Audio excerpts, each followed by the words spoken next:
미국, 러시아가 포기한 기술인데 그게 한국에서 나왔다고? 강대국은 언제나 의문의 소리를 냈습니다. 기술력보다 강조다. 강한 이유를 묻지 마십시오. 그건 성능이 아니라 사람입니다. 솔직히 설명이 안 되는 거였죠. 이건 시스템이 아니라 정신에 가까웠습니다. 그들의 강점은 도면에 있지 않았습니다. 한때 세계는 이렇게 말했죠. 그건 불가능하다. 물리학이 막혔고 기술이 멈췄으며 강대국의 자존심마저 무너졌죠. 하지만 10년 뒤 정체불명의 어로의 하나가 바다를 갈랐습니다. 기포가 물의 저항을 지워버리고 유선 유도가 표적을 꿰뚫는 순간 세계는 숨을 삼켰죠. 누가 만든 걸까요? 러시아? 미국? 아닙니다. 데이터엔 제작국 이름이 없었습니다. 조용히 대화중입니다. 이제 바다는 더 이상 강대국의 바다가 아닙니다. 순간적으로 적의 심장을 꿰뚫는 기술, 조용히 혁명을 완성한 나라. 그 나라는 바로 대한민국입니다. 지금부터 그 놀라운 현장 속으로 들어가 보시죠. 세계의 이슈 속에서 날아온 충격적인 이야기. 바로 시작합니다. 그리고 지금 어디에서 시청하고 계신지 댓글로 남겨주세요. 여러분의 이야기도 듣고 싶습니다. 그 전에 잠깐 1초 만에 누를 수 있는 좋아요 버튼을 꾹 눌러주시면 영상 제작에 큰 힘이 됩니다. 그럼 바로 사연 시작하겠습니다. 불가능했습니다. 적어도 우리 계산으론 그랬습니다. 초공동 어뢰의 유도 기능을 탑재하는 건 물리학적으로 모순이었으니까요. 러시아도 포기했고 미국도 손을 뗐습니다. 그런데 한국이 해냈습니다. 보고서를 읽는 순간 손이 떨렸습니다. 유선 유도 방식과 가스 터빈을 결합했고 무인 잠수정에서 발사 가능한 실전형 모델까지 완성했다는 내용이었어요. 이건 단순한 기술 발전이 아니었습니다. 전쟁의 룰을 바꾸는 혁명이었죠. 안녕하세요. 알렉세이 파블류첸코입니다. 오랫동안 불가능을 분석해왔고 지금은 가능을 목격하고 있습니다. 그날 아침 런던 연구소는 혼란 그 자체였어요. 미중 갈등이 격화되고 환율이 요동치며 원자재 가격이 폭등하는데 모든 모니터가 붉은색 경보로 가득했죠. 세계 경제가 무너지는 소리가 들리는 것 같았습니다. 유럽 증시는 곤두박질치고 아시아 시장은 패닉에 빠졌으며 중동 산유국들은 비상회의를 소집했습니다. 그런데 단 하나 파란색을 유지하는 나라가 있었어요. 한국이었습니다. 동료 분석가들은 데이터 오류일 거라며 손을 내저었지만 오류가 사흘째 반복된다면 그건 신호입니다. 혼란의 세계 속에서 한 나라만이 고요했고 그 고요함이 오히려 불안을 키웠어요.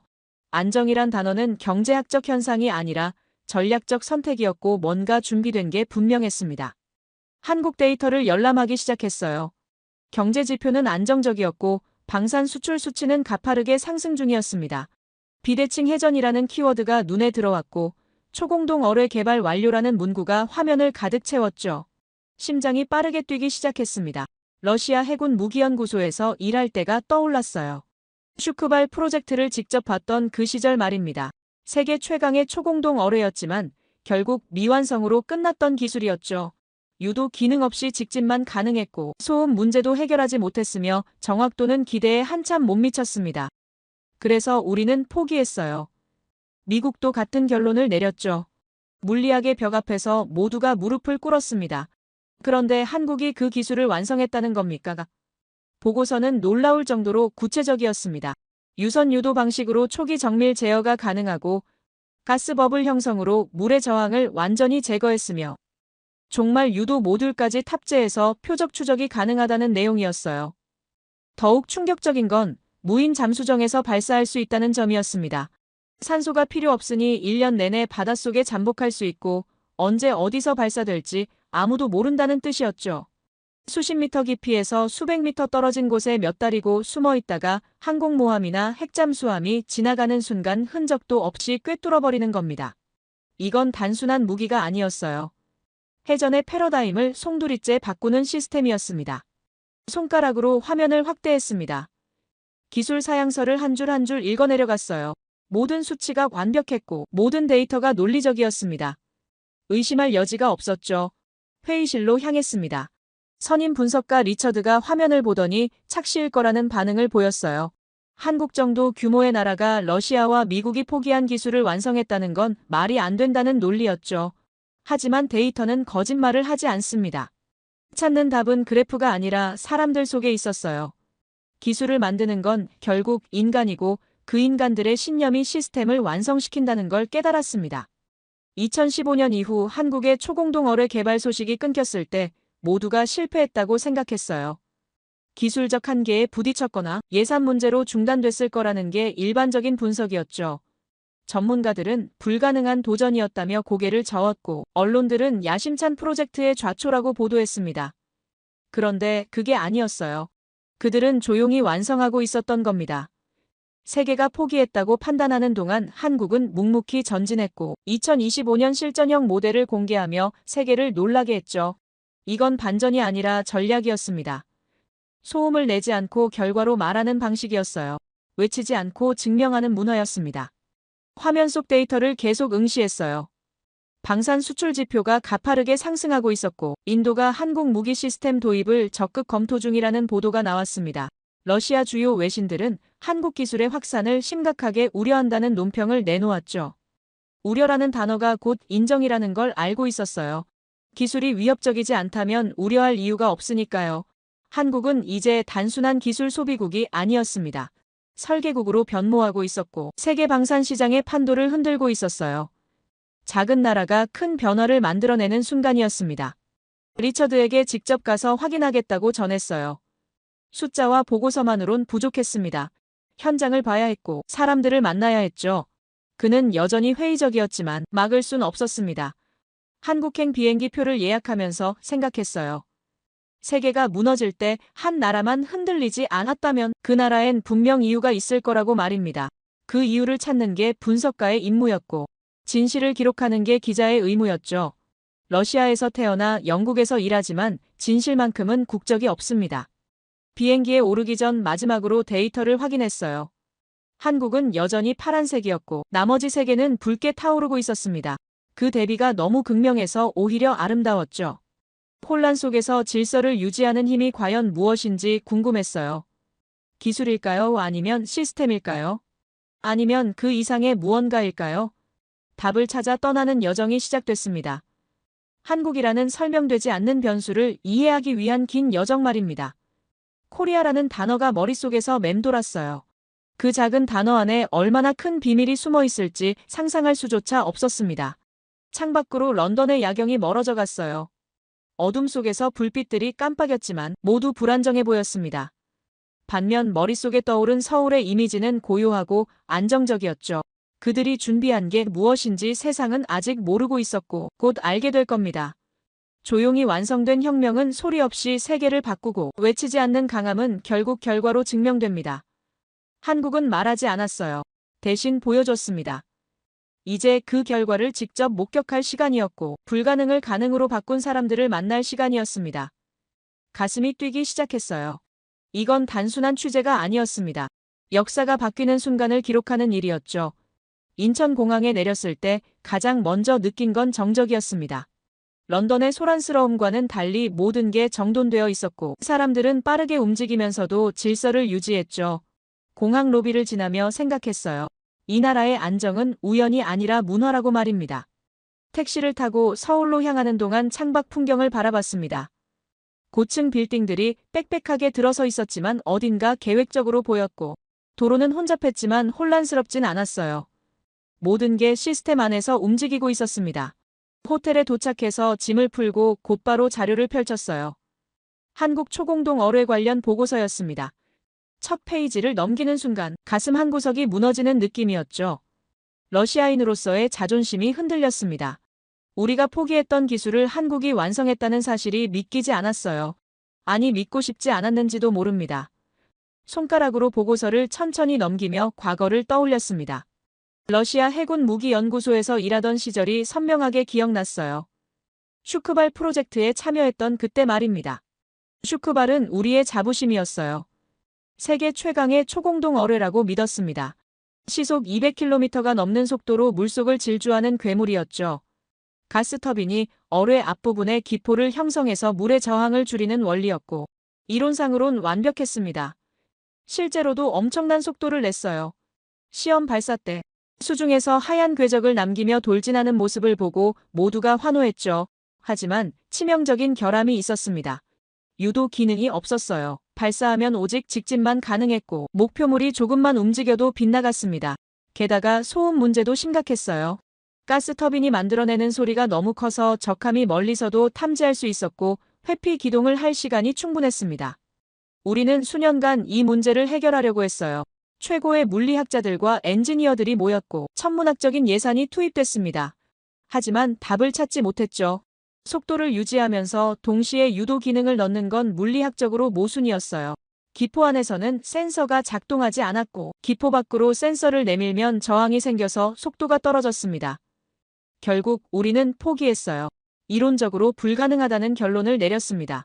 미국도 비슷한 프로젝트를 진행하다가 똑같은 벽 앞에서 무릎을 꿇었죠. 세계 최강의 두 나라가 동시에 포기한 기술이었습니다. 그런데 한국이 해냈습니다. 보고서를 읽으며 손이 떨렸어요. 한국 방식은 완전히 달랐습니다. 초기엔 유선 유도 방식을 사용했어요. 발사 직후엔 일반 어뢰처럼 케이블로 연결되어 정밀하게 제어하다가 목표물에 충분히 접근하면 유선을 끊고 가스터빈을 가동시키는 방식이었죠. 그 순간부터 어뢰는 기포에 감싸여 물의 저항이 사라지고 엄청난 속도로 돌진합니다. 그리고 종말 단계에선 종말 유도 모듈이 작동해서 마지막 궤도 수정까지 가능하다는 내용이었어요. 완벽했습니다. 이건 우리가 포기했던 바로 그 수식이었지만 접근 방식이 달랐습니다. 인정하고 싶지 않았어요. 그래서 다른 자료를 찾아봤습니다. 혹시 중국도 비슷한 기술을 개발했을까 하는 생각에서였죠. 만약 중국도 했다면 한국만 특별한 게 아니니까요. 노트북을 열어 중국 방산 데이터베이스를 뒤졌습니다. 초공동 어뢰 관련 프로젝트가 있었어요. 역시나 시작은 했더군요. 하지만 내용을 보는 순간 한숨이 나왔습니다. 중국은 러시아 슈크바를 복제하려고 했어요. 설계도를 베끼고 부품을 모방했지만 결과는 처참했습니다. 속도는 어느 정도 나왔지만 정확도는 형편없었고 유도 기능은 아예 포기한 상태였죠. 게다가 실전 배치도 못하고 있었습니다. 시험 발사 영상을 봤는데 어뢰가 목표물을 한참 빗나가는 모습이 적나라하게 드러났어요. 중국은 크기와 물량으로 승부했습니다. 하나가 안 되면 10개를 만들고 10개가 안 되면 100개를 만드는 방식이었죠. 하지만 질적 완성도는 없었어요. 복제는 쉬워도 완성은 어렵다는 걸 증명한 셈이었습니다. 반면 한국은 달랐어요. 복제하지 않았습니다. 독자적으로 접근했고 새로운 해법을 찾아냈죠. 중국은 빠르게 만들어서 과시했지만 한국은 조용히 완성해서 증명했습니다. 이 차이가 결과를 만들었어요. 가슴이 뜨거워졌습니다. 러시아인으로서 자존심은 상했지만 기술자로서는 존경할 수밖에 없었어요. 보고서 아래쪽을 읽어내려갔습니다. 더 놀라운 내용이 있었어요. 무인 잠수정에서 발사 가능하다는 점이었습니다. 이건 완전히 다른 차원의 이야기였죠. 유인 잠수함은 승무원 때문에 작전 시간이 제한되지만 무인 잠수정은 산소가 필요 없어요. 1년 내내 바닷속에 잠복할 수 있고 배터리만 충분하면 언제든 대기할 수 있습니다. 적 함대가 지나가는 순간 발사하면 피할 방법이 없죠. 탐지도 어렵고 요격도 불가능합니다. 속도가 너무 빠르니까요. 중국 해군이 이 소식을 들으면 어떤 반응을 보일까요? 동중국해와 남중국해를 장악했다고 자신하던 그들의 표정이 일그러질 겁니다. 항공모함도 핵잠수함도 이 앞에선 무용지물이니까요. 창밖을 바라봤습니다. 서울의 밤은 밝았지만 조용했어요. 저 도시 어딘가에서 이 기술을 만든 사람들이 살고 있을 거라고 생각하니 궁금했습니다. 어떤 얼굴을 하고 있을지, 어떤 눈빛을 가졌을지 말이에요. 2015년 이후 개발 소식이 끊겼을 때 세계는 실패했다고 판단했습니다. 기술적 한계에 부딪혔거나 예산 문제로 중단됐을 거라는 게 일반적인 분석이었죠. 저도 그렇게 생각했어요. 언론들은 야심찬 프로젝트의 좌초라고 보도했고 전문가들은 불가능한 도전이었다며 고개를 저었습니다. 하지만 그게 아니었어요. 그들은 조용히 완성하고 있었던 겁니다. 10년간의 침묵은 포기가 아니라 집중이었습니다. 세계가 불가능이라며 고개를 저을 때 한국은 가능을 향해 묵묵히 걸어가고 있었어요. 소음을 내지 않고 결과로 말하는 방식이었죠. 외부의 시선에 흔들리지 않고 자신들의 길을 걸었습니다. 2025년 실전형 모델을 공개했을 때 세계는 경악했어요. 러시아 주요 외신들은 한국 기술의 확산을 우려한다는 논평을 냈고 인도는 즉각 도입을 검토하기 시작했습니다. 우려라는 단어가 곧 인정이라는 걸 알고 있었어요. 위협적이지 않다면 우려할 이유가 없으니까요. 노트에 메모했습니다. 슈크발은 괴물이었지만 불완전했다고 말이에요. 한국은 바다의 저항을 지웠고 세계의 의심도 지웠습니다. 이제 속도가 아니라 철학을 보게 됐어요. 러시아는 힘으로 밀어붙였고 중국은 숫자로 압도하려 했지만 한국은 완성도로 증명했습니다. 이게 진짜 강함이었어요. 크기가 아니라 정밀함이었고 과시가 아니라 결과였습니다. 내일 한국 관계자들을 만나기로 했습니다. 직접 보고 싶었어요. 이 조용한 혁명의 실체를 말입니다. 보고서를 덮으며 생각했습니다. 이건 무기가 아니라 한 시대의 선언이라고 말이에요. 다음 날 아침 일찍 전화가 울렸습니다. 평택으로 오라는 연락이었어요. 비호복합 실시간 요격 데모를 보여주겠다는 내용이었죠. 평택이라는 이름이 낯설지 않았습니다. 주한미군 기지가 있는 곳이었고 외국인들이 자주 드나드는 지역이었어요. 가슴이 뛰기 시작했습니다. 어제 초공동 어뢰 자료를 보고 충격받았는데 이번엔 또 무엇을 보게 될까 하는 기대감과 동시에 불안감이 엄습했어요. 택시를 타고 평택으로 향하는 동안 창밖 풍경을 바라봤습니다. 서울을 벗어나 고속도로를 달리자 건물이 줄어들고 넓은 평야가 펼쳐졌죠. 하늘은 맑았지만 공기는 묘하게 긴장되어 있었습니다. 평택 입구에 도착했을 때 이미 여러 나라 기자들이 모여 있었습니다. 특히 인도 기자단이 많이 보였어요. 왜 인도 기자들이 이렇게 많은지 궁금했는데 이유를 듣고 고개가 끄덕여졌습니다. 인도 정부가 한국 비호복합 도입을 적극 검토 중이라는 소식 때문이었어요. 중국과 파키스탄의 드론 위협이 커지면서 인도는 효율적인 방공 시스템이 절실했고 한국 비호복합이 해답이 될 수 있다고 판단한 겁니다. 그래서 인도 국방부가 직접 기자단을 파견했던 거죠. 그들의 표정은 진지했고 눈빛은 기대로 가득했어요. 그런데 놀랍게도 러시아 기자들도 있었습니다. 그중 한 명이 제 시선을 사로잡았어요. 드미트리라는 이름의 모스크바 외신 기자였죠. 그는 예전부터 알고 있던 사람이었습니다. 냉정하다 못해 냉혹한 성격으로 유명했고 상대방의 약점을 찾는데 귀신 같았어요. 그의 눈빛은 언제나 차가웠고 웃을 때조차 감정이 없어 보였습니다. 사람을 대할 때 계산기를 두드리듯 했고 모든 걸 이익과 손해로만 판단하는 타입이었어요. 타인의 성공을 질투하고 실패를 즐기는 성향이 있었죠. 그가 이 자리에 있다는 게 불편했습니다. 한국 기술을 폄하하러 온 게 분명했으니까요. 그가 다가와 악수를 청했습니다. 손은 차갑고 단단했어요. 그는 낮게 속삭이듯 말했습니다. 한국이 인도 앞에서 잘 보이려고 쇼를 준비했을 거라는 투였죠. 평택이라는 곳도 미군 기지 옆이라 외국인들 눈속임하기 좋은 장소라며 비웃었어요. 실제론 별거 아닐 거라고 덧붙였습니다. 그의 말투엔 조롱이 섞여 있었고 표정은 비웃음 그 자체였어요. 제 안에서 뭔가 끌어올랐습니다. 주먹을 쥐었다 폈어요. 하지만 참았습니다. 곧 그가 틀렸다는 걸 보게 될 테니까요. 훈련장으로 들어갔습니다. 넓은 공간이 펼쳐졌고 멀리 주한미군 기지의 윤곽이 희미하게 보였어요. 중앙에 비호복합이 자리 잡고 있었습니다. 생각보다 크지 않았어요. 오히려 간결해 보였죠. 한국 관계자가 설명을 시작했습니다. 비호복합은 분당 600발의 탄을 발사할 수 있고 실시간으로 드론을 포착해서 자동 요격한다는 내용이었어요. 우크라이나 전쟁에서 드론이 전장의 판도를 바꿨다는 사실을 언급하며 이제 그 드론을 막을 수 있는 시대가 왔다고 말했습니다. 인도 기자들은 고개를 끄덕였지만 드미트리는 여전히 비웃는 표정이었어요. 곧 데모가 시작됐습니다. 하늘에서 수십 대의 드론이 날아왔어요. 적색 표시가 화면에 가득 찼고 경보음이 울렸습니다. 순간 긴장감이 훈련장을 가득 채웠죠. 제 심장이 미친 듯이 뛰기 시작했어요. 비호복합이 움직이기 시작했습니다. 포신이 하늘을 향했고 레이더가 회전하며 목표물을 추적했어요. 그리고 순간 불꽃이 터졌습니다. 엄청난 속도로 탄이 쏟아져 나갔고 하늘이 불꽃으로 가득 찼습니다. 귀가 먹먹할 정도의 굉음이었지만 그 속에서도 질서가 느껴졌어요. 드론들이 하나둘 떨어지기 시작했어요. 마치 하늘에서 비가 내리듯 연달아 추락했습니다. 불과 몇 초 만에 수십 대의 드론이 모두 사라졌죠. 하늘이 순식간에 청명해졌어요. 정적이 흘렀습니다. 아무도 말을 하지 않았어요. 인도 기자 한 명이 작게 탄성을 질렀습니다. 믿을 수 없다는 표정이었죠. 그들이 이렇게 놀란 이유는 명확했습니다. 인도가 직면한 드론 위협을 한국 기술이 완벽하게 해결해 줄 수 있다는 걸 직접 눈으로 확인했으니까요. 저는 드미트리를 쳐다봤습니다. 그의 표정이 완전히 변해 있었어요. 비웃던 얼굴은 사라지고 굳어진 표정만 남았습니다. 입술을 깨물고 있었고 주먹을 꽉 쥐고 있었어요. 인정하고 싶지 않은 게 분명했습니다. 하지만 현실은 현실이었죠. 그 순간 제 가슴이 뜨거워졌습니다. 한국은 쇼가 아니라 실전을 보여줬어요. 드론의 하늘이 무너졌습니다. 600발의 불꽃이 질서를 그렸고 한국은 싸움보다 지속을 택했어요. 한국 관계자가 추가 설명을 이어갔습니다. 비호복합은 이동 중에도 사격이 가능하고 악천후에서도 작동한다는 내용이었어요. 게다가 유지비가 저렴해서 장기간 운용할 수 있다고 덧붙였습니다.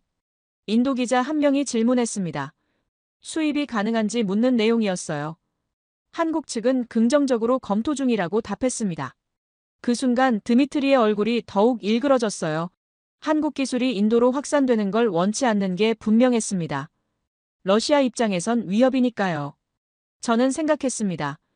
이건 단순한 무기가 아니라고 말이에요. 철학이었습니다. 한국은 고비용 전쟁 시대에 지속 가능한 억제력을 제시했어요. 값비싼 미사일로 값싼 드론을 막는 게 아니라 값싼 탄으로 효율적으로 막는 방식이었죠. 이게 한국의 강점이었습니다. 크기가 아니라 완성도였고 과시가 아니라 지속이었어요. 러시아는 힘으로 압도하려 했고 중국은 숫자로 밀어붙이려 했지만 한국은 효율로 승부했습니다. 데모가 끝나고 기자들이 흩어지기 시작했어요. 인도 기자단은 흥분한 표정으로 서로 이야기를 나눴고 한국 관계자에게 추가 질문을 쏟아냈습니다. 그들이 이렇게 열정적인 이유는 간단했습니다. 자국의 안보 문제를 해결할 실질적인 해답을 찾았으니까요. 반면 드미트리는 홀로 멀어져 갔어요. 그의 뒷모습이 쓸쓸해 보였습니다. 인정하고 싶지 않지만 인정할 수밖에 없는 현실 앞에서 무너지는 모습이었죠. 훈련장을 나서며 하늘을 올려다봤습니다. 맑고 푸른 하늘이었어요. 조금 전까지 드론이 가득했던 그 하늘이 이제 아무것도 없이 깨끗했습니다. 탄막이 아니라 질서였어요. 한국은 유행이 아닌 지속을 설계했고 그들의 전쟁은 효율로 정의됐습니다. 가슴이 뜨거워졌어요. 작은 나라가 살아남는 방법은 크기가 아니라 정밀함이었고 과시가 아니라 완성이었어요. 평택을 떠나며 생각했습니다. 내일은 또 무엇을 보게 될까 하고 말이에요. 한국은 매번 예상을 뛰어넘었고 매번 새로운 충격을 안겨줬습니다. 노트에 적었습니다. 하늘의 벽이 완성됐고 그들은 외치지 않고 증명했다고 말이에요. 며칠 후 예상치 못한 연락이 왔습니다. 국방전략기술센터에서 제한적 취재를 허가하겠다는 내용이었어요. 보안상 일부 구역만 공개할 수 있다는 조건이었죠. 가슴이 두근거렸습니다. 초공동 어뢰와 비호복합을 직접 봤지만 그걸 만든 사람들은 아직 보지 못했어요. 무기보다 사람이 궁금했습니다. 기술의 뿌리가 어디에 있는지 알고 싶었어요. 오후 시간에 센터 앞에서 만나자는 연락을 받고 호텔로 돌아와 준비를 했습니다. 노트와 펜을 챙기고 카메라를 확인했어요. 이번 취재는 달랐습니다. 결과물이 아니라 과정을 볼 수 있는 기회였으니까요. 택시를 타고 센터로 향했습니다. 서울 외곽의 한적한 곳이었어요. 햇살이 따스하게 내리쪼이고 있었고 주변은 조용했습니다. 센터 건물이 보였을 때 묘한 감정이 들었어요. 외관은 평범했지만 그 안에서 세계를 놀라게 한 기술이 탄생했다는 사실이 믿기지 않았습니다. 정문 앞에서 한국 관계자가 기다리고 있었어요. 그는 제 신분을 확인하고 보안 서약서에 서명하라고 했습니다. 오늘 본 것은 외부에 공개하지 않는다는 내용이었죠. 펜을 들고 서명하는 순간 손이 떨렸습니다. 긴장됐어요. 건물 안으로 들어갔습니다. 복도는 밝았고 햇살이 창문을 통해 들어왔어요. 관계자가 앞장서서 걸어갔고 저는 그 뒤를 따랐습니다. 발소리가 복도에 울려 퍼졌어요. 한참을 걸어가니 복도 끝에 활기찬 연구실이 보였습니다. 가까이 갈수록 희미한 기계음과 사람들의 목소리가 들렸고 모니터 불빛이 보였어요. 문을 열고 들어가는 순간 숨이 멎었습니다. 흰 가운을 입은 연구원들이 각자의 자리에서 일하고 있었어요. 모니터를 응시하고 노트에 뭔가를 적으며 계산기를 두드리는 모습이 집중력으로 가득했습니다. 한 연구원이 자리에서 일어나 저를 맞이했습니다. 김규호 연구원이라고 소개했어요. 영어로 소통이 가능하다는 사실이 놀라웠고 대화하기에 수월해서 좋았습니다. 김규호 연구원은 유창한 영어로 말했지만 억양에서 한국인임이 느껴졌어요. 먼저 차를 권했고 의자를 권했습니다. 매너가 있었어요. 저를 손님처럼 대했고 편안하게 해주려고 애썼습니다. 문득 중국에서의 기억이 떠올랐습니다. 몇 년 전 중국 연구소를 취재했을 때 영어로 소통이 거의 불가능했어요. 통역사를 거쳐야 했고 대화가 끊겼으며 질문 하나에도 시간이 오래 걸렸습니다. 게다가 배려 같은 건 없었어요. 경직되어 있었고 감시받는 느낌이었죠. 하지만 김규호 연구원은 달랐습니다. 편안했고 친절했어요. 김규호 연구원이 제게 몇 가지 질문을 던졌습니다. 러시아에서 어떤 일을 했는지, 어떤 프로젝트에 참여했는지 물었어요. 슈크발 이야기를 꺼내자 그의 눈빛이 반짝였습니다. 자신도 그 프로젝트를 연구했다고 말했어요. 러시아의 접근 방식을 배우려 했지만 결국 다른 길을 선택했다고 덧붙였습니다. 그의 말투엔 존중이 묻어났어요. 러시아를 깎아내리지 않았고 다만 다른 방식이었다고 말했습니다. 이 배려가 감동적이었어요. 중국 연구원들은 러시아를 무시하는 듯한 태도를 보였지만 김규호 연구원은 달랐습니다. 제가 몇 가지 질문을 던지자 김규호 연구원은 신중하게 답했습니다. 자신들은 화려한 영웅이 아니라 조용한 기술자일 뿐이라고 말했어요. 언론에 나오는 것도 원치 않고 상도 필요 없다고 했습니다. 다만 자신들이 만든 기술이 나라를 지키는데 쓰인다는 사실만으로 충분하다고 덧붙였어요. 그의 책상에 다가가 노트를 들여다봤습니다. 거기엔 빼곡하게 수식과 그래프가 그려져 있었고 한쪽 귀퉁이에 작은 메모가 있었어요. 100번의 실패 후 단 한 번의 성공이라는 문구였습니다. 손으로 그 글씨를 따라가며 가슴이 뜨거워졌어요. 김규호 연구원에게 물었습니다. 실패가 많았는지 말이에요. 그는 담담하게 답했습니다. 수천 번 실패했다고 말했어요. 하지만 실패를 두려워하지 않았다고 덧붙였습니다. 대신 실패에서 배웠다고 말이죠. 중국이 떠올랐습니다. 중국도 비슷한 프로젝트를 진행했지만 접근 방식이 달랐어요. 중국은 실패하면 책임자를 교체했고 프로젝트를 폐기했습니다. 속도를 중시했고 결과를 강요했어요. 게다가 소통도 어려웠습니다. 영어가 통하지 않아 의사소통 자체가 난관이었고 배려 같은 건 기대할 수 없었죠. 하지만 한국은 달랐습니다. 김규호 연구원은 실패해도 사람을 바꾸지 않았다고 말했어요. 프로젝트를 이어갔고 과정을 중시했으며 신뢰를 쌓았다고 덧붙였습니다. 그의 말투엔 자부심이 묻어났지만 오만함은 없었어요. 사실을 말하는 것뿐이었습니다. 중국은 숫자로 승부하고 한국은 질로 승부한다는 말이 가슴에 박혔습니다. 김규호 연구원이 차를 따라주며 말했습니다. 천천히 해도 괜찮다고 말이에요. 빠르게 많이 만드는 것보다 느리게 완벽하게 만드는 게 낫다고 덧붙였습니다. 다른 쪽 벽면으로 시선을 돌렸습니다. 거기엔 커다란 모니터가 걸려 있었고 화면엔 데이터가 가득했어요. 초공동 어뢰 실험 로그였습니다. 김규호 연구원이 설명했어요.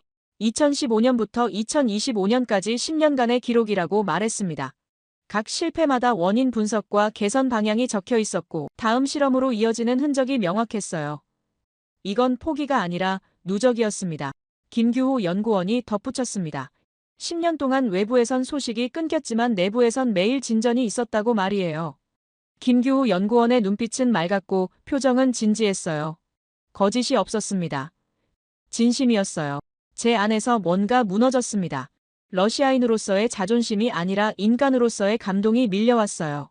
중국 연구소에서 느꼈던 경직됨과는 정반대였습니다. 김규호 연구원은 저를 동등하게 대했고 존중했으며 배려했어요. 연구실 한쪽 벽에 붙은 문구를 발견했습니다. 기술은 돈이 아니라 신뢰로 만든다는 문장이었어요. 김규호 연구원에게 저 문구에 대해 물었습니다. 그는 미소 지으며 답했어요. 팀원들끼리 만든 좌우명이라고 말이에요. 그 순간 깨달았습니다. 한국의 강함은 예산에서 오지 않았어요. 사람에서 왔습니다. 서로를 믿고 함께 실패하며 함께 일어서는 문화에서 왔어요. 러시아는 개인의 천재성에 의존했고 중국은 국가의 명령에 따랐으며 영어도 통하지 않는 폐쇄적 환경이었지만 한국은 팀의 신뢰로 움직였고 소통이 가능했으며 배려가 있었습니다. 이게 차이였어요. 김규호 연구원에게 물었습니다. 왜 그렇게까지 하는지 말이에요. 그는 짧게 답했습니다. 이 나라가 작기 때문이라고 말이에요. 작은 나라는 강해야 살아남고 강함은 기술에서 나온다고 덧붙였어요. 중국은 크기 때문에 자신감을 갖지만 한국은 작기 때문에 절실하다는 생각이 들었어요. 그 절실함이 완성도를 만들었고 완성도가 세계를 놀라게 했습니다. 센터를 나서며 김규호 연구원이 문까지 배웅했습니다. 악수를 청했고 다음에 또 만나자고 말했어요. 그의 손은 따뜻했고 눈빛은 진실했습니다. 택시에 오르며 노트에 적었습니다. 기술은 그들의 손끝에서 흘러나왔고 강함은 그들의 신념에서 태어났다고 말이에요. 김규호 연구원의 배려가 계속 떠올랐습니다. 한국은 사람으로 승부하고 있었습니다. 이게 진짜 힘이었어요. 김규호 연구원과의 만남이 머릿속에서 떠나지 않았습니다. 호텔로 돌아와서도 그의 말이 계속 맴돌았어요. 작은 나라는 강해야 살아남는다는 그 문장이 마음을 흔들었습니다. 노트를 펼치고 오늘 본 것들을 정리하기 시작했어요. 초공동 어뢰의 기술력과 비호복합의 효율성을 따로따로 봤지만 문득 궁금해졌습니다. 이 두 가지가 함께 작동한다면 어떤 모습일까 하는 생각이 들었어요. 바다와 하늘이 동시에 움직인다면 전장은 어떻게 변할까요? 그 상상만으로도 가슴이 뛰었습니다. 마치 퍼즐의 마지막 조각을 찾는 느낌이었어요. 이틀 후 또다시 연락이 왔습니다. 이번엔 더 특별한 초청이었어요. 국방 합동훈련 시뮬레이션을 관람할 수 있다는 내용이었습니다. 실제 훈련은 아니지만 재현 영상으로 구성된 시뮬레이션을 보여주겠다는 제안이었죠. 손이 떨렸습니다. 이건 단순한 취재가 아니었어요. 한국이 설계한 전장의 미래를 직접 목격하는 기회였습니다. 약속 장소는 서울 근교의 한 군사시설이었고 외국 참관단도 함께한다는 말을 들었어요. 어떤 나라들이 올지 궁금했지만 더 궁금한 건 한국이 무엇을 보여줄지였습니다. 가방을 챙기고 서둘러 나섰습니다. 이번엔 놓치고 싶지 않았어요. 약속 장소에 도착했을 때 이미 여러 나라 참관단이 모여 있었습니다. 인도 국방부 관계자들이 보였고 유럽 몇몇 나라의 군사 분석가들도 있었어요. 놀랍게도 미국 측 인원도 있었습니다. 한국이 이 훈련을 얼마나 중요하게 생각하는지 알 수 있었어요. 모두가 긴장한 표정이었고 기대에 찬 눈빛이었습니다. 저도 마찬가지였어요. 가슴이 두근거렸고 손에 땀이 났습니다. 한국 관계자가 우리를 지휘소로 안내했어요. 넓은 공간에 수십 개의 모니터가 설치되어 있었고 중앙에는 거대한 스크린이 있었습니다. 각 모니터마다 다른 화면이 떠 있었고 실시간으로 데이터가 흐르고 있었어요. 한국 지휘관이 설명을 시작했습니다.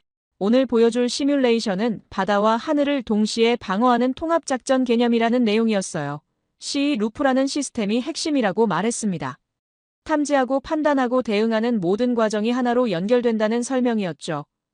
바다에선 무인 잠수정이 초공동 어뢰를 발사하고 하늘에선 비호복합이 드론을 요격하며 중앙의 AI 시스템이 두 전장을 실시간으로 연결한다는 내용이었습니다. 듣는 것만으로도 압도됐어요. 이건 단순한 무기 운용이 아니었습니다. 완전히 새로운 전쟁의 개념이었어요. 시뮬레이션이 시작됐습니다. 왼쪽 화면에는 바다가 보였고 오른쪽 화면에는 하늘이 보였습니다. 중앙 화면에는 전체 상황이 한눈에 들어오는 지도가 떠 있었어요. 적색 표시가 나타나기 시작했습니다. 바다에선 적 함정이 접근하고 하늘에선 드론 떼가 날아왔어요. 경보음이 울렸고 지휘소 안이 긴장감으로 가득 찼습니다. 제 심장이 미친 듯이 뛰기 시작했어요. 옆에 있던 인도 관계자가 숨을 죽였고 미국 분석가는 모니터에서 눈을 떼지 못했습니다. 모두가 다음 순간을 기다리고 있었어요. 탐지가 시작됐습니다. 바닷속 무인 잠수정이 적 함정을 포착했고 레이더가 하늘의 드론을 추적하기 시작했어요. 중앙 AI 시스템이 두 데이터를 동시에 분석했고 화면의 목표물 정보가 실시간으로 업데이트됐습니다. 몇 초 만에 판단이 내려졌어요. 무인 잠수정의 발사 명령이 떨어졌고 비호복합의 요격 지시가 전달됐습니다. 이 모든 과정이 순식간에 일어났어요. 인간의 판단이 필요 없었습니다.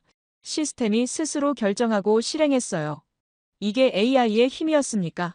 아니면 한국이 설계한 미래였습니까? 바다 화면에서 초공동 어뢰가 발사됐습니다. 하얀 궤적을 남기며 엄청난 속도로 돌진했어요. 적 함정이 회피 기동을 시도했지만 소용없었습니다.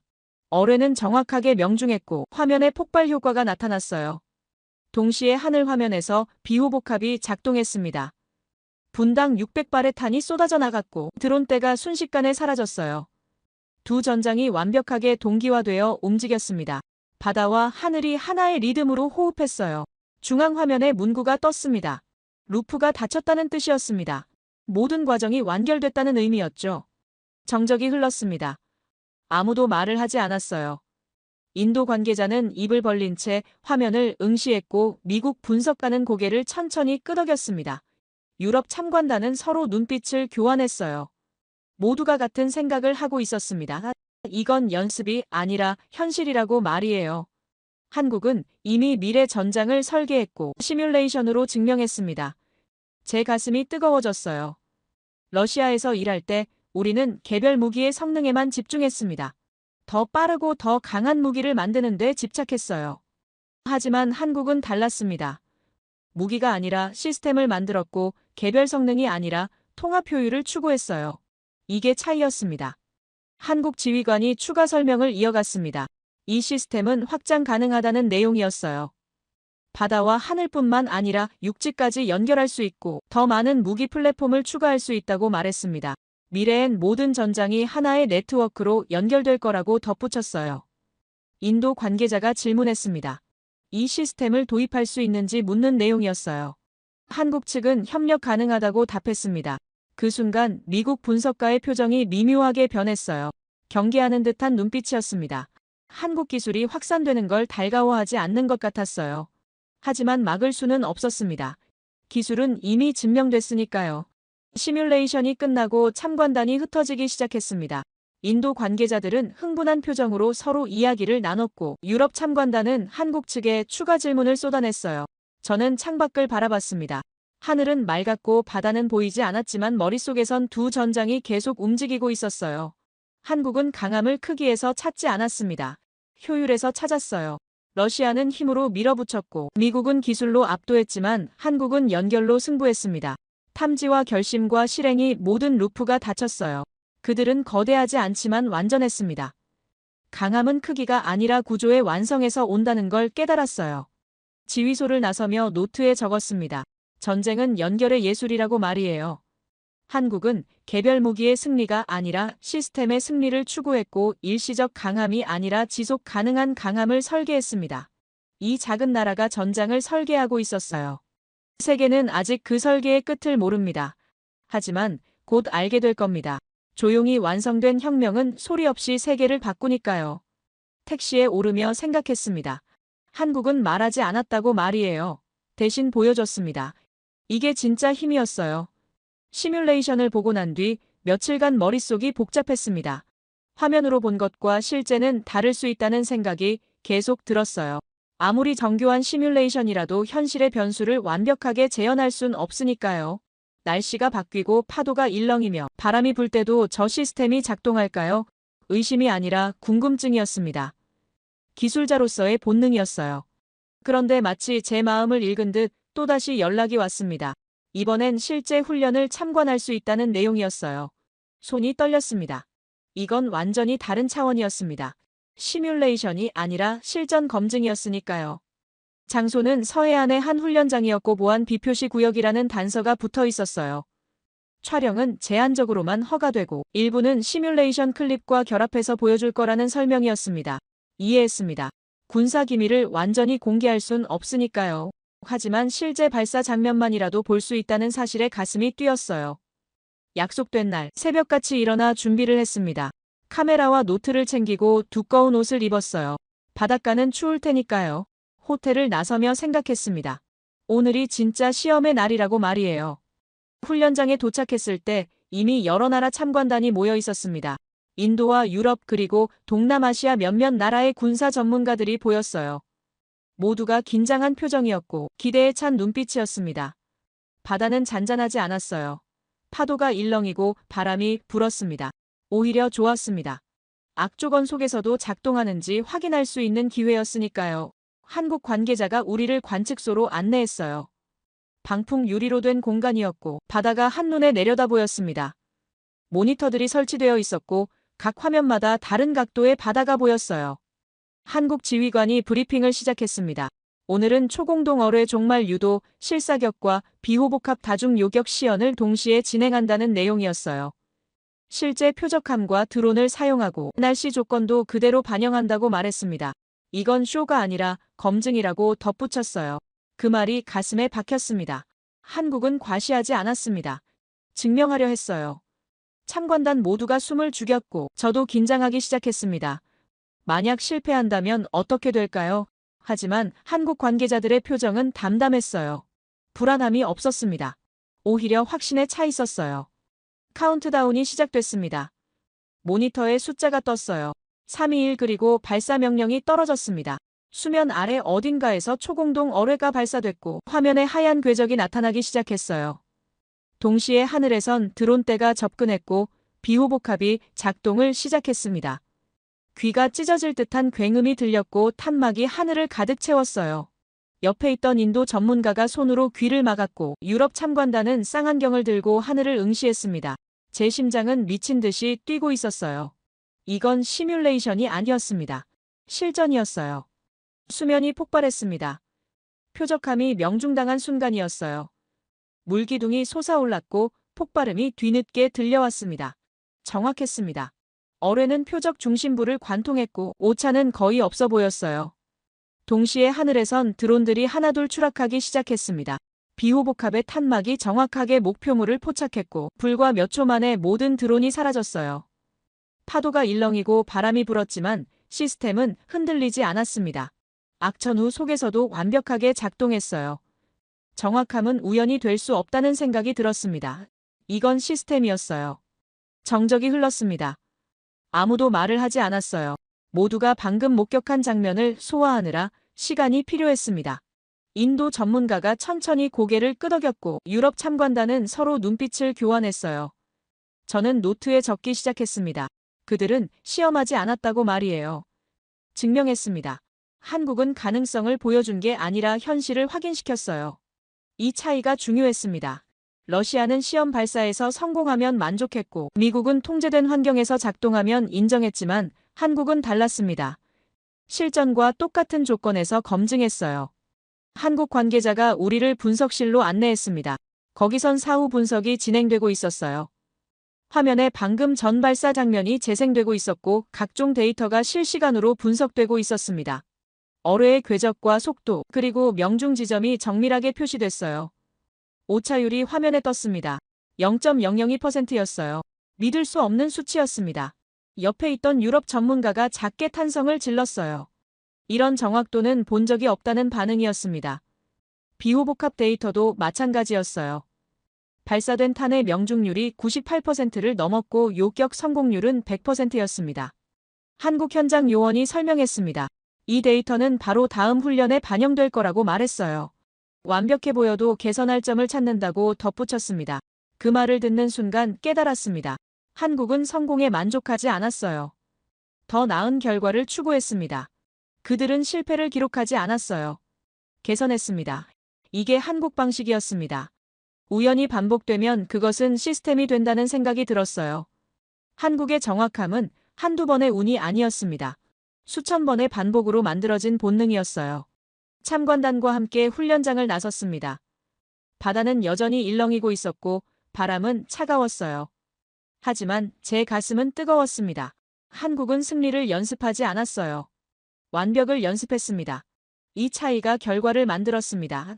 러시아는 힘을 과시했고 중국은 숫자를 자랑했지만 한국은 정확함을 증명했어요. 크기가 아니라 완성도였고 과시가 아니라 검증이었습니다. 인도 전문가가 다가와 악수를 청했어요. 인도도 이 시스템을 도입하고 싶다는 의사를 밝혔습니다. 한국 기술에 대한 신뢰가 확고해 보였어요. 택시에 오르며 창밖을 바라봤습니다. 훈련장이 멀어져 갔고 바다는 여전히 일렁이고 있었어요. 노트를 펼치고 오늘 본 것을 정리하기 시작했습니다. 정확함은 습관이 아니라 본능이었다고 적었어요. 한국은 우연을 믿지 않았습니다. 시스템을 믿었어요. 그래서 악천 후에도 흔들리지 않았고 변수 속에서도 정확했습니다. 이게 진짜 강함이었어요. 일시적 성공이 아니라 지속 가능한 완벽함이었습니다. 한국은 말하지 않고 보여줬고 과시하지 않고 증명했어요. 세계는 이제 인정할 수밖에 없습니다. 이 작은 나라가 전쟁의 미래를 쓰고 있다는 사실을 말이에요. 호텔로 돌아와 보고서를 작성하기 시작했습니다. 런던 연구소에 보낼 최종 분석 자료였어요. 제목을 정했습니다. 한국 그들은 외치지 않고 증명한다고 말이에요. 키보드를 두드리며 생각했습니다. 이 보고서가 세계를 또 한 번 놀라게 할 거라고 말이에요. 한국은 조용히 완성했고 이제 세계가 따라올 차례였습니다. 작은 나라의 큰 혁명이 시작되고 있었어요. 그리고 저는 그 혁명의 목격자였습니다. 가슴이 벅차올랐습니다. 역사가 바뀌는 순간을 기록하고 있다는 사실에 말이에요. 보고서를 제출하고 며칠 후 런던으로 돌아왔습니다. 연구소에 도착했을 때 동료들의 반응이 달랐어요. 제 보고서를 읽은 사람들이었습니다. 리처드가 다가와 악수를 청했고 다른 분석가들도 관심 어린 눈빛으로 저를 바라봤어요. 한국에서 무엇을 봤는지 궁금해하는 표정이었습니다. 하지만 말로 설명하기엔 부족했어요. 직접 봐야만 이해할 수 있는 것들이었으니까요. 그런데 며칠 후 또 다시 기회가 왔습니다. 런던에서 열리는 국제방산 박람회에 한국 부스가 설치된다는 소식이었어요. 가슴이 뛰기 시작했습니다. 이제 세계가 한국을 보러 오는 차례였으니까요. 박람회장에 도착했을 때 이미 많은 사람들이 모여 있었습니다. 메인홀 한복판에 한국 부스가 자리 잡고 있었고 그 앞엔 긴 줄이 늘어서 있었어요. 놀라운 광경이었습니다. 불과 몇 년 전만 해도 한국 부스는 구석진 곳에 있었고 사람들의 관심도 적었는데 이젠 완전히 달랐어요. 부스 입구에 커다란 피켓이 걸려 있었습니다. 설계국이라는 문구였어요. 더 이상 따라가는 나라가 아니라 설계하는 나라라는 선언이었죠. 그 문구를 보는 순간 가슴이 뜨거워졌습니다. 한국은 조용히 변화하고 있었고 세계는 이제야 그 변화를 알아채기 시작했어요. 줄을 서서 기다리는 사람들을 보며 생각했습니다. 저들은 왜 한국을 찾아왔을까요? 단순히 무기를 사기 위해서일까요? 아니면 다른 이유가 있을까요? 문득 깨달았습니다. 한국이 증명한 건 기술만이 아니었어요. 가능성이었습니다. 작은 나라도 강해질 수 있다는 가능성 말이에요. 큰 나라에 의존하지 않고도 스스로를 지킬 수 있다는 희망이었습니다. 인도가 한국을 찾은 이유도 여기 있었어요. 중국과 파키스탄의 위협 속에서 살아가는 인도에게 한국의 기술은 단순한 무기가 아니었습니다. 자주국방의 상징이었어요. 인도 국방부 실사단이 한국 부스로 들어가는 모습이 보였습니다. 진지한 표정이었고 눈빛은 절실했어요. 그들은 비호복한 모델 앞에서 오래 머물렀고 한국 관계자와 깊은 대화를 나눴습니다.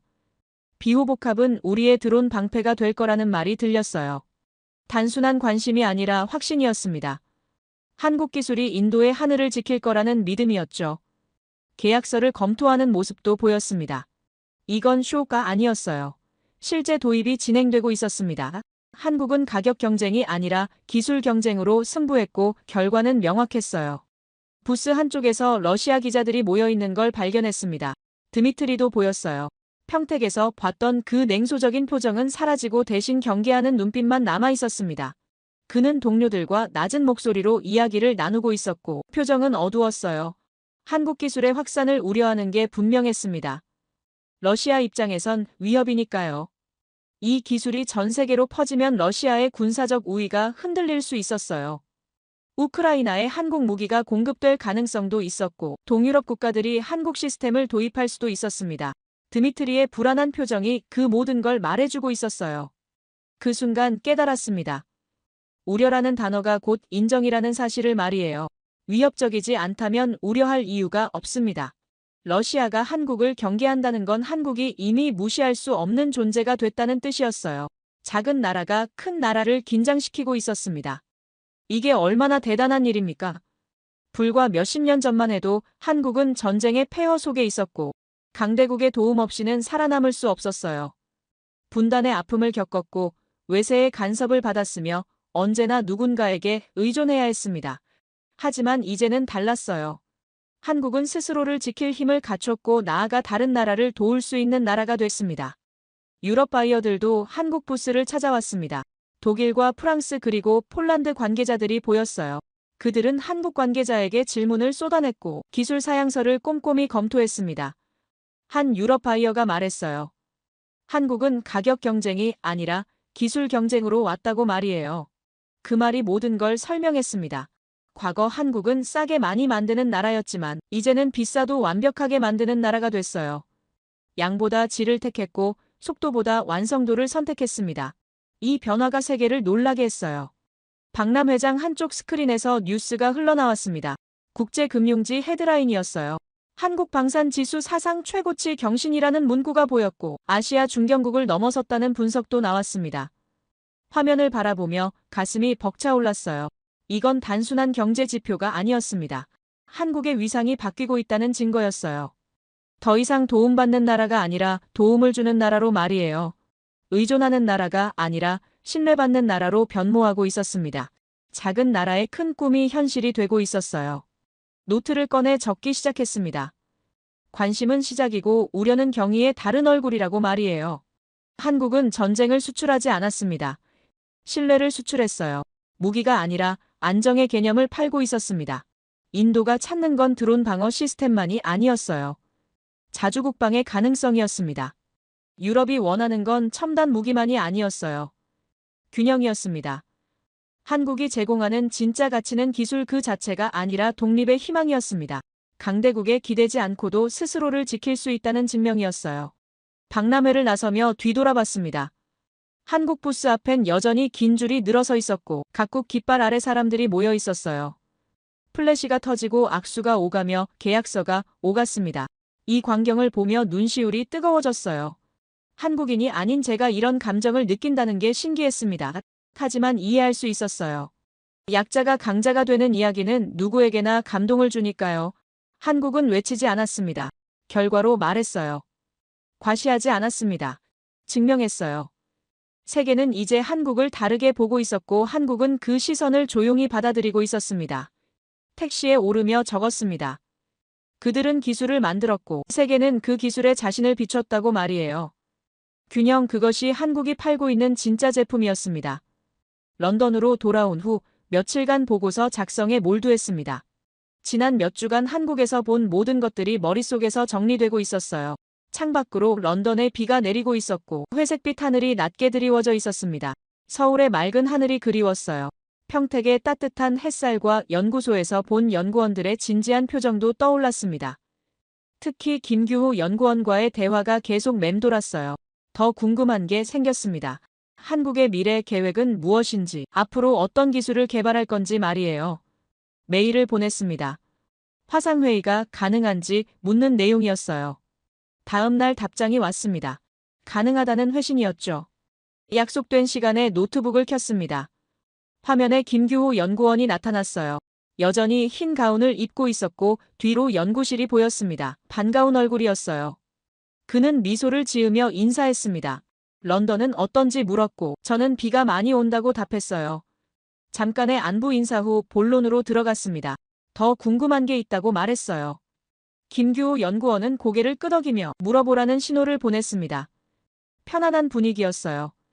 처음 만났을 때처럼 배려가 느껴졌습니다. 앞으로의 계획에 대해 물었습니다. 한국은 여기서 멈추지 않을 거라는 확신이 들었거든요. 김규호 연구원이 잠시 생각하더니 답했습니다.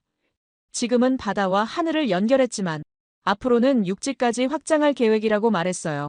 모든 전장을 하나의 네트워크로 묶는 게 목표라고 덧붙였습니다. 그의 눈빛은 확신에 차 있었어요. 이건 꿈이 아니라 계획이었습니다. 타임라인도 있고 로드맵도 있으며 이미 연구가 진행 중이라고 했어요. 한국은 멈추지 않고 있었습니다. 완성했지만 만족하지 않았고 성공했지만 안주하지 않았어요. 다른 기술도 보고 싶다고 말했습니다. 이번에 본 것만으로도 충분히 놀라웠지만 더 많은 걸 알고 싶었어요. 김규호 연구원이 웃으며 답했습니다. 다음에 한국 오시면 보여드릴 게 많다고 말했어요. 지금은 보안상 말할 수 없지만 곧 공개될 기술들이 있다고 덧붙였습니다. 그의 말투엔 자신감이 묻어났지만 오만함은 없었어요. 사실을 말하는 것뿐이었습니다. 한국은 계속 전진하고 있었고 세계는 아직 그 끝을 모르고 있었어요. 가슴이 뛰기 시작했습니다. 다시 한국에 가고 싶었어요. 김규호 연구원에게 물었습니다. 다음에 한국 가면 같이 만날 수 있는지 말이에요. 그는 흔쾌히 답했습니다. 언제든 환영한다고 말했어요. 차도 함께 마시고 연구소도 더 보여주겠다고 덧붙였습니다. 그의 따뜻함이 화면 너머로 전해졌어요. 악수는 할 수 없었지만 마음은 연결되어 있었습니다. 화상회의를 마치고 화면을 끄는 순간 묘한 감정이 들었어요. 이건 단순한 취재 관계가 아니었습니다. 친구가 됐어요. 국경을 넘어 기술에 대한 존중으로 이어진 우정이었습니다. 창밖을 바라봤습니다. 여전히 비가 내리고 있었고 하늘은 어두웠어요. 하지만 제 마음은 밝았습니다. 한국에서 본 것들이 계속 떠올랐어요. 초공동 어뢰의 하얀 궤적과 비호복합의 정확한 탐막, 그리고 김규호 연구원의 진실한 눈빛이 선명했습니다. 이 모든 순간들이 하나의 이야기로 연결됐어요. 한국이 쓰러지지 않는 이유에 대한 이야기였습니다. 기술 때문이 아니었어요. 시스템 때문도 아니었습니다. 사람 때문이었어요. 포기하지 않는 사람들과 서로를 믿는 문화 그리고 조용히 완성하는 정신이 한국을 지탱하고 있었습니다. 최종 보고서를 작성하기 시작했습니다. 제목을 정했어요. 회복력 보고서 한국 모델이라고 말입니다. 손가락이 키보드 위에서 움직이기 시작했고 문장들이 화면을 채워갔어요. 한국의 강함은 기술이 아니라 구조이며 구조의 근원은 사람이라고 적었습니다. 초공동 어뢰는 물리학의 승리가 아니라 집념의 승리였고 비호복합은 공학의 성과가 아니라 협력의 결과였어요. 10년간의 침묵은 실패가 아니라 인내였고 조용한 완성은 포기가 아니라 전략이었습니다. 김규호 연구원의 말이 떠올랐어요. 작은 나라는 강해야 살아남는다는 그 문장이 모든 걸 설명했습니다. 문득 과거가 떠올랐습니다. 러시아 해군에서 일하던 시절 말이에요. 우리는 강했습니다. 세계 최고의 무기를 가졌고 거대한 영토를 지배했으며 누구도 함부로 대할 수 없는 힘을 가졌어요. 하지만 그 강함은 두려움에서 나왔습니다. 적을 두려워했고 약해지는 걸 두려워했으며 무너지는 걸 두려워했어요. 하지만 한국의 강함은 달랐어요. 확신에서 나왔습니다. 우리는 할 수 있다는 확신과 함께 이겨낼 수 있다는 믿음 그리고 포기하지 않으면 결국 해낸다는 경험에서 왔어요. 이 차이가 결과를 만들었습니다. 보고서 마지막 부분을 작성하기 시작했습니다. 결론 섹션이었어요. 손이 떨렸습니다. 한국은 전쟁을 두려워하지 않습니다. 단지 준비되어 있을 뿐이라고 적었어요. 그들의 강함은 반복과 개선에서 나왔고 평화는 준비에서 왔으며 신뢰는 결과에서 생겼습니다. 이것이 제가 본 가장 조용한 강함이었다고 덧붙였어요. 외치지 않는 힘과 과시하지 않는 자신감, 그리고 증명으로 말하는 문화였습니다. 마지막 문장을 적었습니다. 그들은 외치지 않습니다. 대신 결과로 말합니다라고 말이에요. 보고서를 저장하고 런던 연구소에 제출했습니다. 이메일 전송 버튼을 누르는 순간 묘한 감정이 들었어요. 이제 세계가 이 보고서를 읽을 겁니다. 한국에 대한 인식이 바뀔 거고 더 많은 나라가 한국을 찾아올 거예요. 작은 나라의 큰 이야기가 시작되는 순간이었습니다. 창밖을 바라봤습니다. 비는 여전히 내리고 있었지만 마음은 따뜻했어요. 김규호 연구원과의 약속이 기다려졌습니다. 다음에 한국 가면 더 많은 걸 보게 될 거예요. 그리고 더 많은 이야기를 나눌 겁니다. 한국이 앞으로도 계속 강하길 바랍니다. 크기로 승부하지 않고 완성도로 경쟁하며 과시하지 않고 증명하는 모습을 계속 보여주길 바라요. 세계는 한국에게서 배워야 합니다. 작은 나라도 강해질 수 있다는 희망을 말이에요. 의존하지 않고 독립할 수 있다는 가능성을 말입니다. 한국은 그 가능성을 증명했고 이제 다른 나라들의 차례입니다. 제 이야기를 끝까지 들어주셔서 감사합니다. 모두 안녕히 계세요. 오늘의 사연 어떻게 들으셨나요? 세상이 요란하게 흔들릴 때 어떤 나라는 묘하게 조용하다는 게 참 인상적이었어요. 크게 외치지 않아도 결국 결과로 말하는 모습이 오히려 더 강하게 느껴졌죠. 누군가는 운이 좋았다고 할 수도 있지만 그건 아마도 오랜 시간 쌓인 신념과 준비가 만든 결과가 아닐까 싶어요. 힘이란 게 꼭 소리로 증명되는 건 아니라는 걸 다시 한번 느낀 이야기였던 것 같습니다. 결국 중요한 건 크기보다 완성도, 말보다 행동, 과시보다 진심이 아닐까요? 이 이야기가 끝난 지금도 어딘가에서 또 다른 혁명이 조용히 시작되고 있을지도 모르겠네요. 여러분은 어떻게 생각하시나요? 여러분의 생각을 아래 댓글에 남겨주세요. 그리고 감동적인 사연을 주변 사람들과 공유하고 함께 이야기 나눠보세요. 마지막으로 1초밖에 걸리지 않는 구독과 좋아요, 알림 설정은 영상 제작에 큰 힘이 됩니다. 지금까지 감동을 담아 여러분께 진심을 전하는 감동담기였습니다. 오늘 하루도 행복한 하루 보내세요.